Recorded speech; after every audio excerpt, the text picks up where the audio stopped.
నాకు Manoj that movie ప్రయాణం cinema అప్పుడు మా డాడీ కంటే బాగా చూసుకున్నాడు నన్ను మలేషియా తీసుకెళ్ళి. I never forget that because మా నాన్న చూసుకున్నట్టు ఎవరు చూసుకోలేరు అన్న ఫీలింగ్. బట్ ఒక షూటింగ్కి వెళ్ళినప్పుడు దట్ ఈస్ మనోజ్ కూడా అలా నాకు ఫస్ట్ టైం నా తమ్ముడు పెరిగిపోయాడు, he is also become a man అన్నది ప్రయాణం. అప్పుడు నేను అమెరికాలో ఉండేదాన్ని, నేను మలేషియా వచ్చాను మనోజ్ తోటి ఉందామని.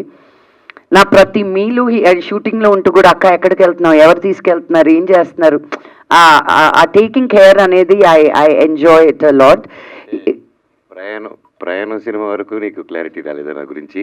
లేదు, as an actor and how you will take care of మీ నాన్న, like I fell, you know what I mean. నోర్మై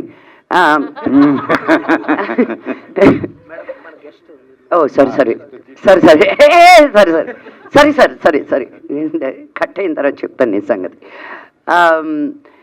బట్ ఈ సినిమా అప్పుడు ఆయన వచ్చి నా నచ్చలేదంటే నాకేమో నాకేమో ఆయన చెప్తాను. పాండవులు తుమ్మిదప్పుడు వీళ్ళని బాగా అడిగాను, రే ఒక్క పాటలో పెట్టండి రా నన్ను, మీ ముగ్గురితోటి ఒక్క సీను మళ్ళీ ఎప్పుడు వస్తుందో అని.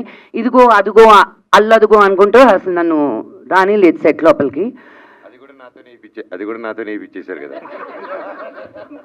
వద్దురా వద్దు, ఇప్పుడు let's not dig the past. But అక్కడి నుంచి ఒక అన్నిటికీ timing కుదరాలి, right?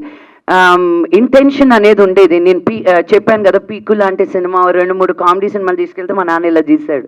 But he also has to feel like an artist, నాకు చెయ్యాలి అనిపించింది అని. టైమింగ్ కుదిరింది, ఆ స్టార్స్ అన్ని ఇప్పుడు అలా అయినాయి. So that's why we're able to do the film now. One out of the box question, అంటే అందరూ ప్రతి